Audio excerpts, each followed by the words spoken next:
इस वीडियो से पहले जितने भी वीडियोस मैंने बनाए हैं, आप मुझे हमेशा स्पेक्स के साथ देखते थे।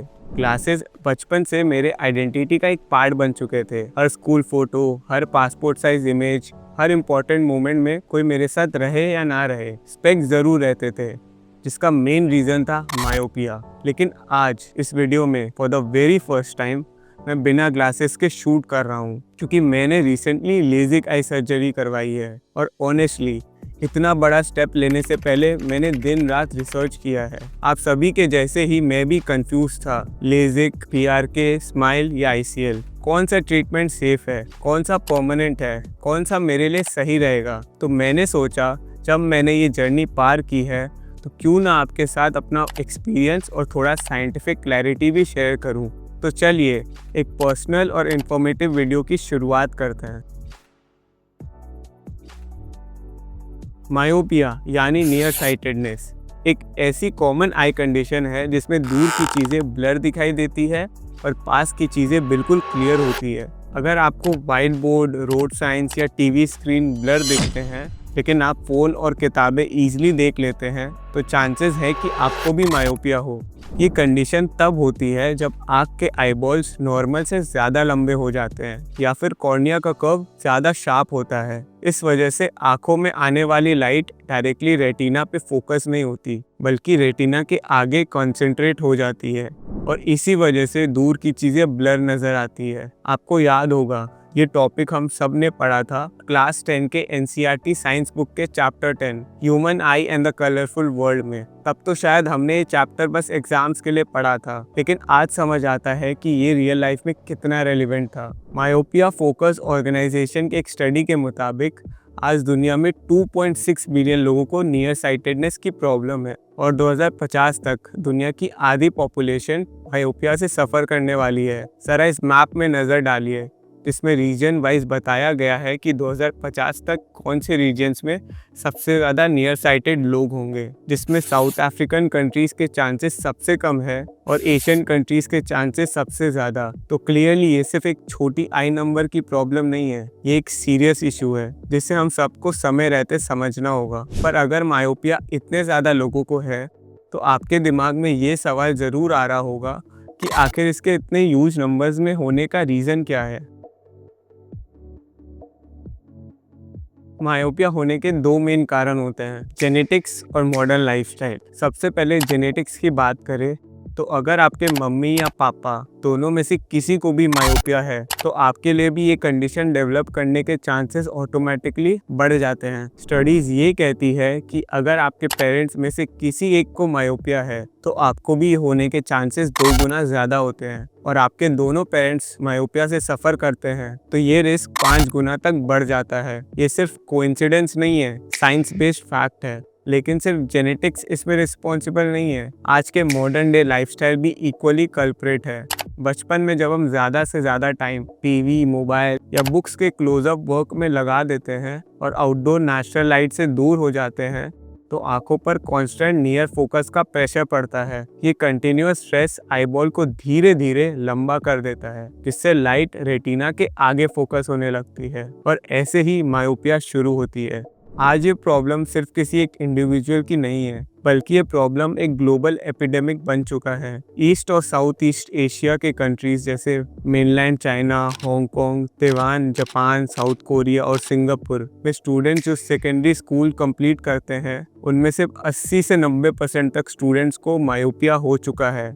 वर्ल्ड हेल्थ ऑर्गेनाइजेशन भी इस राइजिंग क्राइसिस को लेके अलर्ट है। WHO के अकॉर्डिंग 5 साल से छोटे बच्चों को डेली 1 घंटे से ज़्यादा डिजिटल स्क्रीन टाइम नहीं मिलना चाहिए और 1 साल से छोटे बच्चों को तो स्क्रीन देखना ही अवॉइड करना चाहिए, क्योंकि उनकी आंखें डेवलप हो रही होती है और हर एक्स्ट्रा स्क्रीन सेकेंड उनकी विजन ग्रोथ को अफेक्ट करता है। आज अगर किसी को मायोपिया हो जाता है तो सबसे पहला सोल्यूशन होता है चश्मा पहनना। सुनने में तो ये एक सिंपल सोल्यूशन है, लेकिन अगर आपने कभी स्पेक्स पहने हैं तो आप जानते हैं कि ये कितने इनकन्वीनियंट और रिस्ट्रिक्टिव हो सकते हैं। आगे थोड़ा पर्सनल और रिलेटेबल पर्सपेक्टिव से बात करते हैं चश्मे के स्ट्रगल्स के बारे में। चश्मा पहनना एक सिंपल सॉल्यूशन लगता है जब तक आप खुद इसे रोज नहीं पहनते, क्योंकि एक बार आपको ग्लासेस लग जाए तो वो सिर्फ आंखों के विजन को नहीं बल्कि आपके पूरे लाइफस्टाइल को अफेक्ट करता है। सोचिए, आप सुबह उठते ही सबसे पहले अपना चश्मा ढूंढते हैं। बिना उसके ना आपको अपना फोन दिखाई देता है ना क्लॉक, जिसके बाद दिन भर आपके ऊपर एक इनविजिबल सा प्रेशर बना रहता है कि ये फ्रेम कहीं टूट या खो ना जाए। स्विमिंग जैसे एक्टिविटीज में तो स्पेक्स उतारने पड़ते हैं और बिना उनके आपको पूल में बस ब्लर ही ब्लर दिखाई देता है।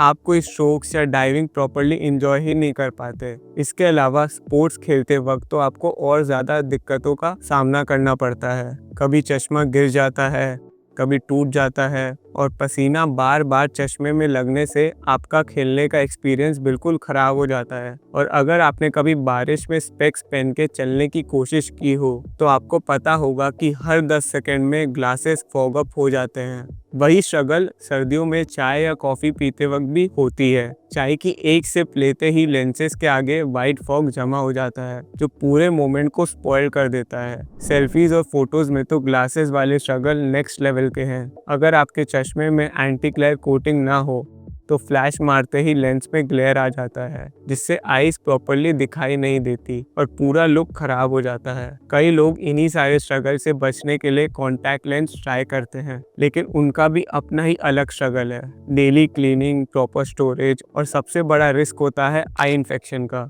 अमेरिकन ऑप्टोमेट्रिक एसोसिएशन के एक रिसर्च के मुताबिक हर 500 में से लगभग एक इंसान जो कॉन्टैक्ट लेंस यूज करता है उसे सीरियस आई इन्फेक्शन का रिस्क होता है। ये सब स्ट्रगल्स एक इमोशनल इम्पैक्ट भी क्रिएट करते हैं। यंग एज में ही कई लोग फील करते हैं कि उनका रियल फेस तो ग्लासेस के बिना अच्छा ही नहीं लगता। स्कूल या कॉलेज के स्टूडेंट्स को भी काफी ताने बस उनके चश्मे को लेकर सुनना पड़ता है। शुरुआत में तो लगता है कि चश्मे डबल बैटरी सिर्फ मजाक है, लेकिन जब रोज रोज सुनना पड़ता है तो अंदर ही अंदर लोगों का कॉन्फिडेंस टूटने लगता है। ऐसा लगता है जैसे ग्लासेस एक फिजिकल चीज नहीं है बल्कि एक परमानेंट लेबल बन गया हो। जिसके बाद मायोपिया से सफर कर रहे लोग गूगल में जाके इससे ठीक करने के रास्तों के बारे में सर्च करते हैं।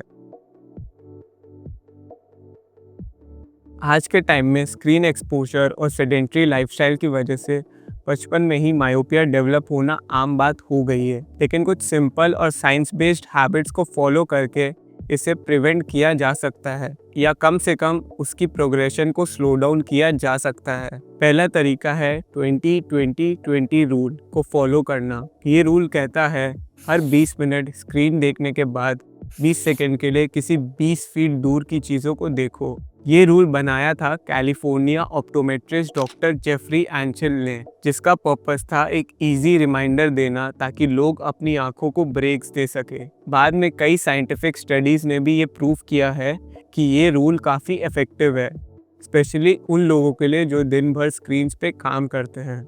आज के टाइम में अमेरिकन ऑप्टोमेट्रिक एसोसिएशन और अमेरिकन एकेडमी ऑफ ऑप्थाल्मोलॉजी दोनों ही इस रूल को ऑफिशियली रिकमेंड करते हैं ताकि आई फटीग कम से कम हो। दूसरा तरीका है डेली नेचुरल लाइट एक्सपोजर। एक बड़े इंटरेस्टिंग स्टडी ताइवान में हुई थी जहां रिसर्चर्स ने 693 फर्स्ट ग्रेड स्कूल के स्टूडेंट्स को 2 ग्रुप्स में डिवाइड किया। पहला ग्रुप के 276 बच्चों को एक स्कूल बेस्ड प्रोग्राम के थ्रू हर हफ्ते 11 घंटे आउटडोर लाइट एक्सपोजर दिया गया। प्लेग्राउंड, स्कूल कॉरिडोर्स और पेड़ों के नीचे वाले शेडेड रीजन्स में टाइम स्पेंड करवाया गया। बाकी बच्चे रेगुलर रूटीन फॉलो करते रहे। 276 बच्चे जिन्हें सनलाइट एक्सपोजर दिया गया था उनमें मायोपिया प्रोग्रेशन को 54% तक कम पाया गया। तीसरा वे है हेल्दी डाइट को फॉलो करना। वैसे आपने सुना होगा कि गाजर आंखों के लिए अच्छा होता है और ये बिल्कुल सच है। कैरेट्स में विटामिन ए होते हैं जो रेटिना को स्ट्रॉन्ग बनाते हैं। साथ ही ओमेगा 3 फैटी एसिड्स जो फ्लेक्सीड्स या फिश में मिलते हैं ये आंखों में मॉइस्चर मेंटेन करते हैं और आंखों को ड्राइनेस से बचाते हैं। इसके अलावा जिंक भी काफ़ी हेल्पफुल हो सकता है जो रेटिना तक ऑक्सीजन पहुंचाने में हेल्प करता है, जिसके सोर्स है नट्स और लेग्यूम्स। इन तीनों का कॉम्बो आपकी आंखों की हेल्थ को लॉन्ग टर्म तक शार्प रखता है। इन सब के अलावा स्क्रीन टाइम लिमिट करना, रीडिंग के वक्त बुक या स्क्रीन से 12 से 14 इंचेस का डिस्टेंस मेंटेन करना, आइस को वॉश करते रहना और सही नींद लेना भी काफ़ी हद तक आपके मायोपिया के प्रोसेस को स्लो कर सकता है। लेकिन जब आपको लगे कि आपका विजन आपकी फ्रीडम को लिमिट कर रहा है, तब आता है एक बड़ा सवाल कि क्या कोई ऐसा वे है जिसके थ्रू हम इसे परमानेंटली ठीक कर सके, और इसका जवाब है सर्जरीज।